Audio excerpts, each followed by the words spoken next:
Hey everybody, welcome to episode 4 of the Hack Ninjas podcast. I am your host, Galaxia Martin, the CEO and founder of the Hack Ninja, and my co-host, Erin Martin. Is not going to be on this episode this week. We actually decided we're going to do the podcast 3 times a month. We're trying to line them up to deliver them between Sunday and Wednesday. It's just been really busy. Today I was outside for like almost 2 hours selling Girl Scout cookies with my daughter in the freezing cold. So it's been a pretty busy weekend. So it's been a little bit difficult. Plus, of course, my voice is still just coming back. So I've been really trying not to work it too much because I can't sing a high note right now, which is problematic since I'm trying to record my music that's coming out this year, some of the stuff that I've already worked on instrumentally. But anyway, outside of kind of the life things that are going on, the last episode we talked about the book, of course, Quantum and AI, The Awakening of Cyber Defense, and then we talked about a product that is coming to the market relatively soon called THN Guardian. It's an AI leak detection solution. So yeah, it's a pretty big deal. There's other solutions out there. I don't want to say similar because ours is a little bit different in how we do some of the analysis and decision making and obfuscation. But I think it's definitely something that individuals and businesses should look into. It's on our website. You can kind of take a peek, and then we're opening it up for demos probably later or mid-March, I would think. We're at the final phases of development right now. We're just making it pretty and adding some additional functionality to it. But yeah, it'll be supported on Apple systems as well as Windows. It is device driven.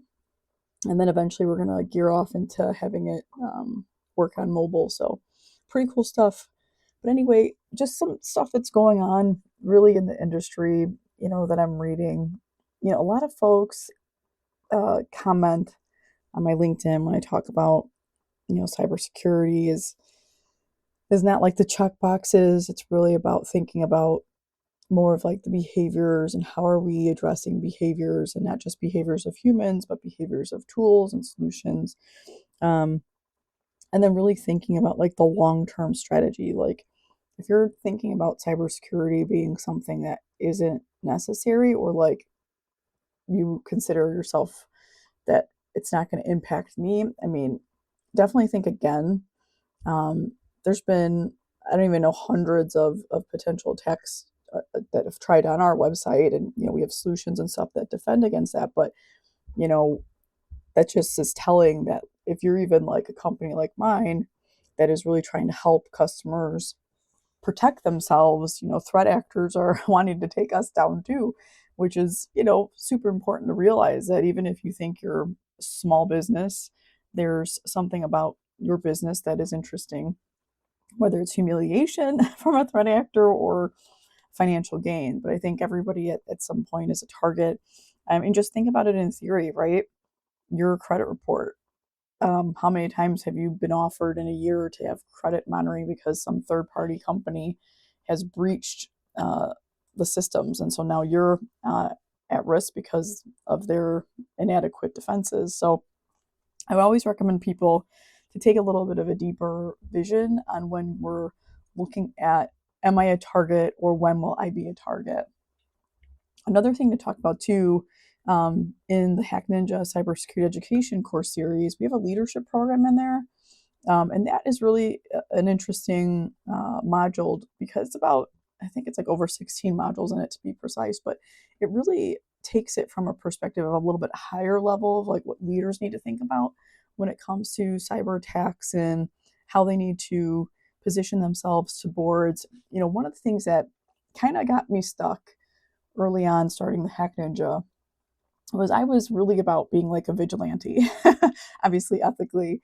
I was like super excited to like do these pen tests and ethical hacking engagements with small and pretty big customers. Like I worked with like a $3 billion financial institution, not in the United States.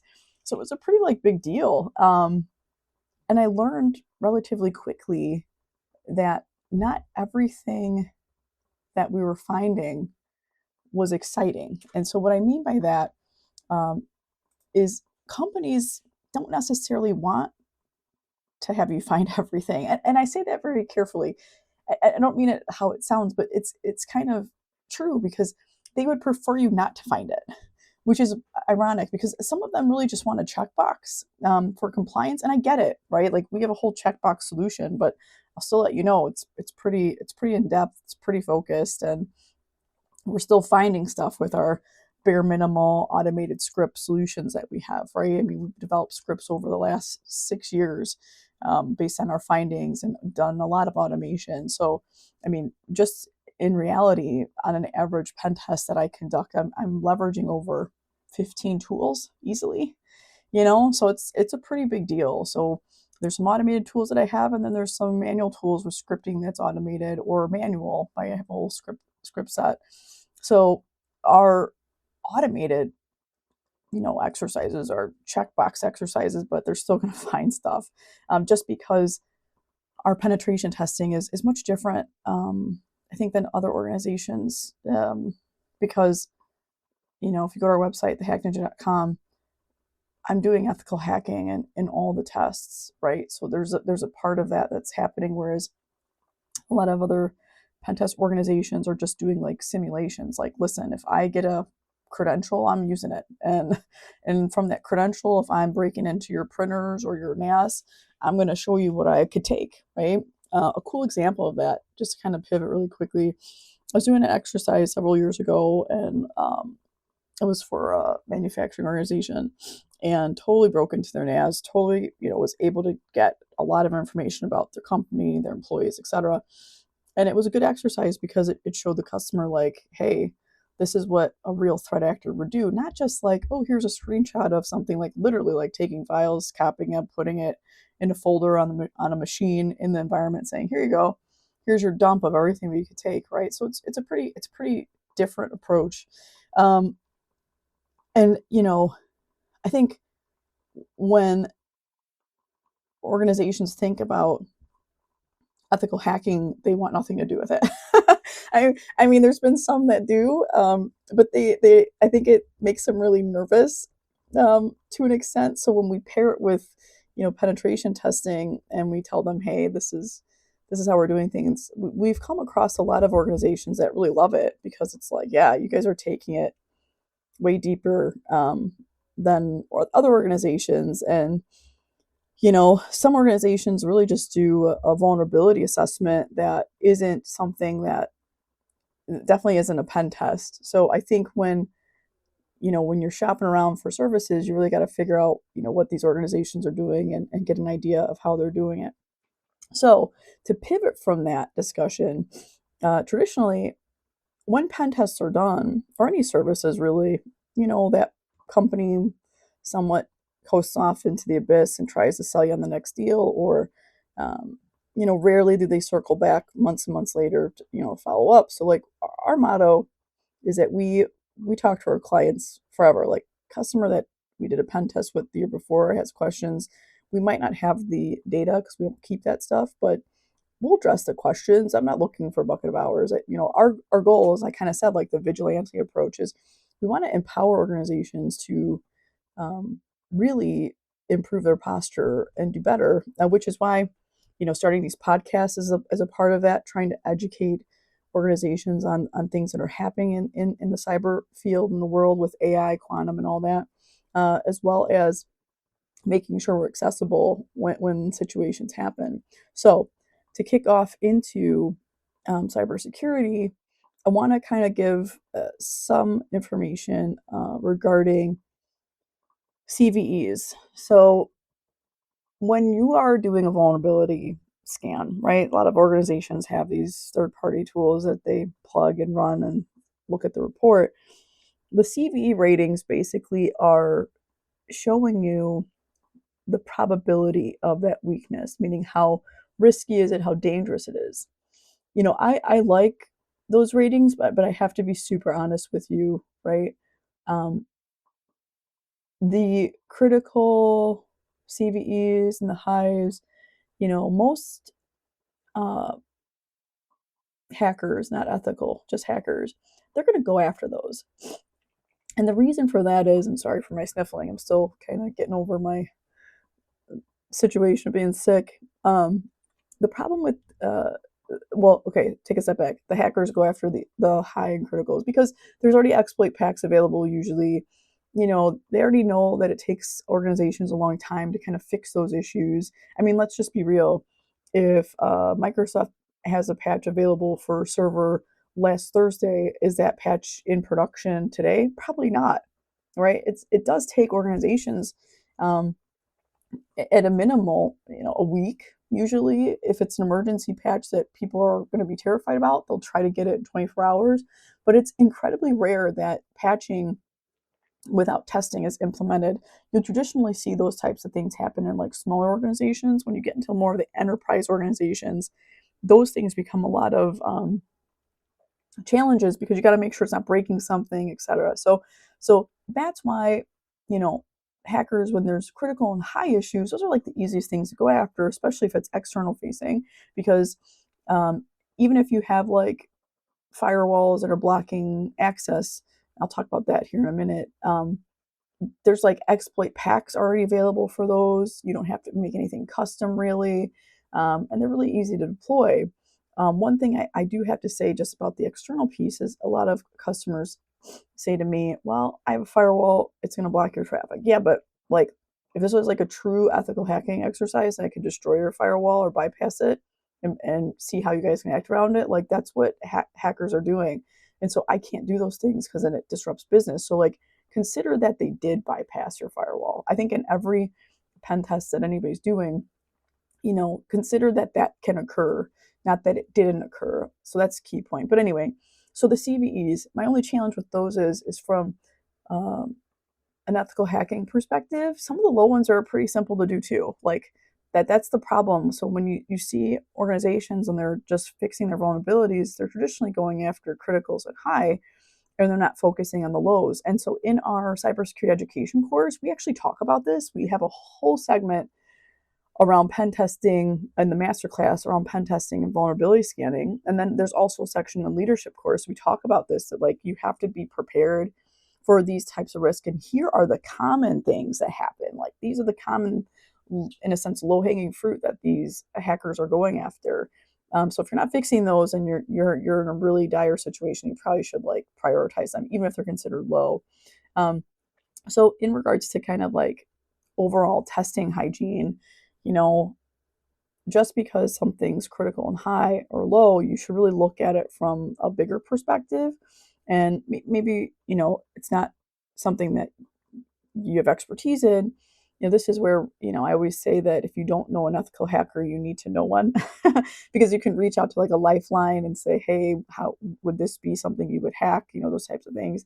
So I highly recommend, if you don't know an ethical hacker, find one and become friends with them or in their company, because I think it's important to have someone like that on speed dial. We talked about that also in our leadership class. So that's one. So we talk about these risks.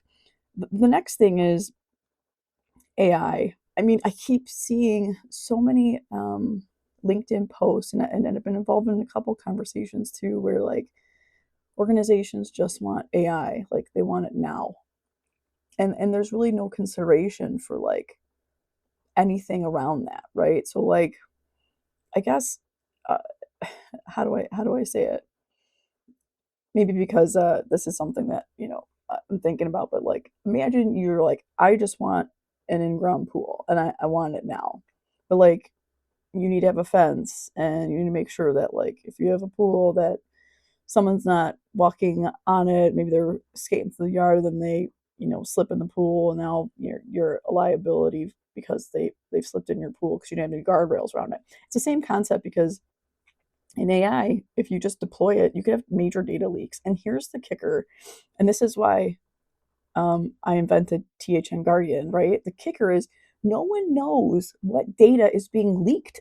Like, I find it so bizarre that like it's very minimal, that like no one knows that like someone is on their work laptop using AI mode in Google and typing in all these sensitive things about the company, or information that shouldn't be in the public. And then like, how do you find that out? Well, you'll find that out when you're breached, right?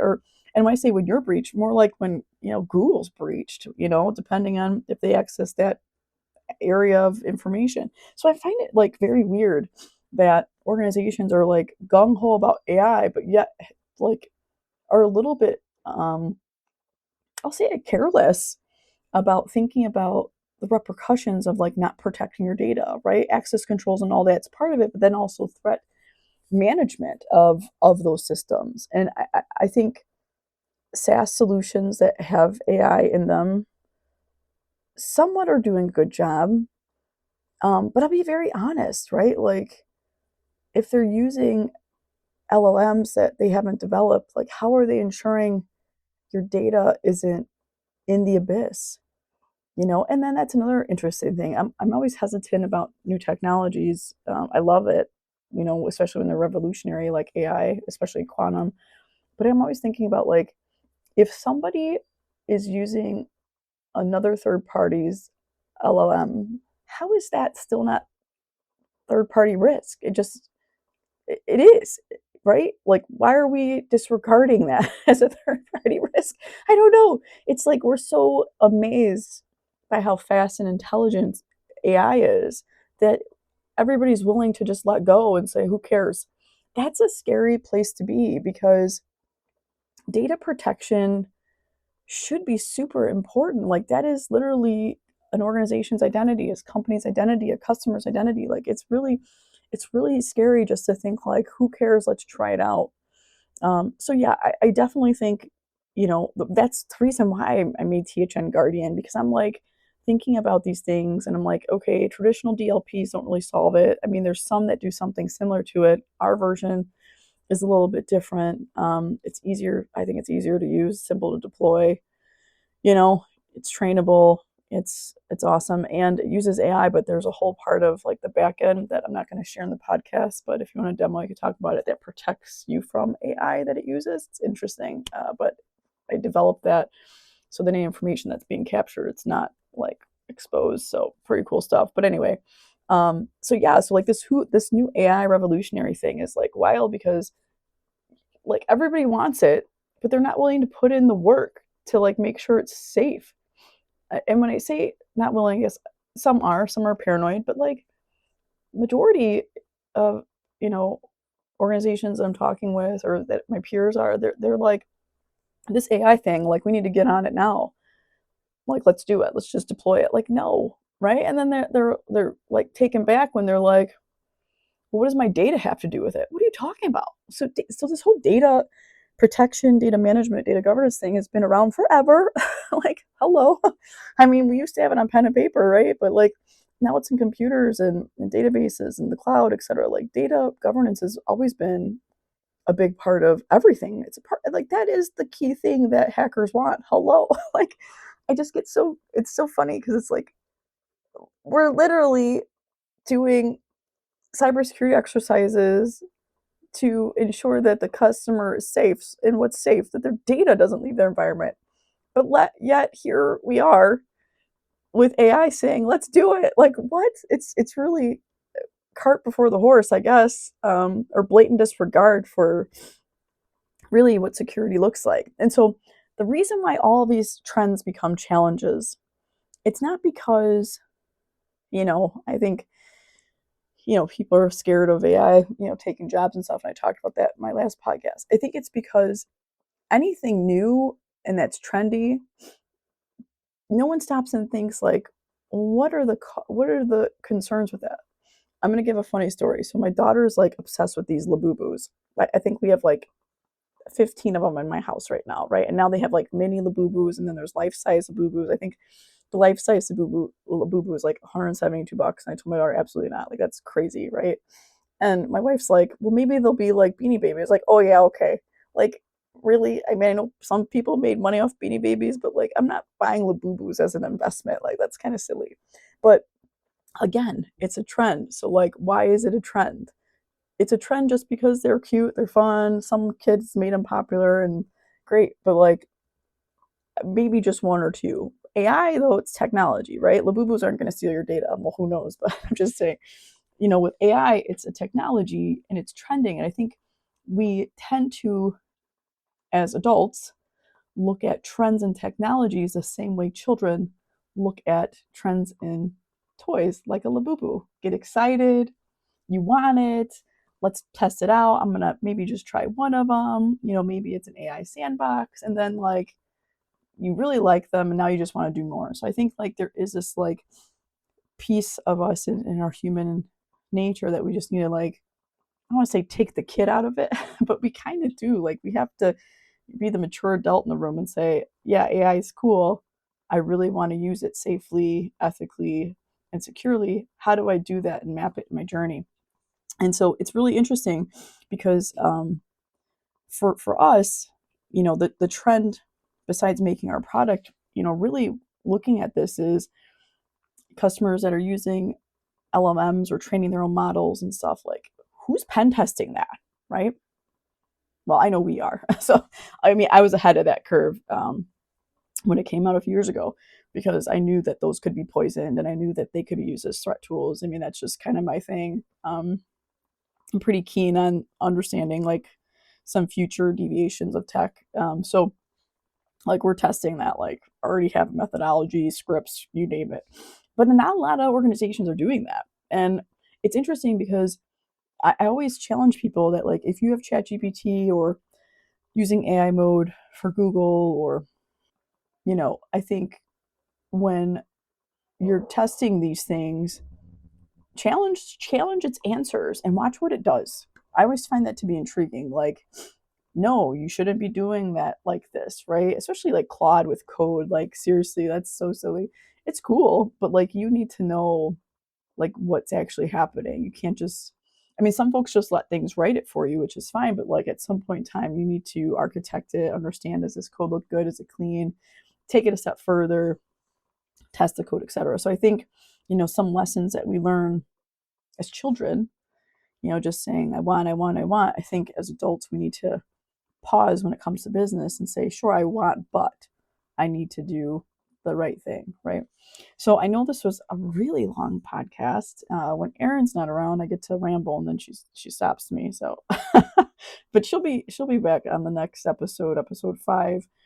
But really, this podcast was really, it was a little bit about me rambling, but some stuff that was on my mind and things that have happened in the week, and really kind of getting it out there on like what we need to be thinking about, right, as a collective too, especially in cybersecurity. I mean, one thing I want to leave everybody with is like there's multiple different types of cybersecurity experts, right? I think when it comes down to it, not all of us are right because we are fallible, humans are, but most of us have the same common theme, right? The ones that are good, I'll tell you that.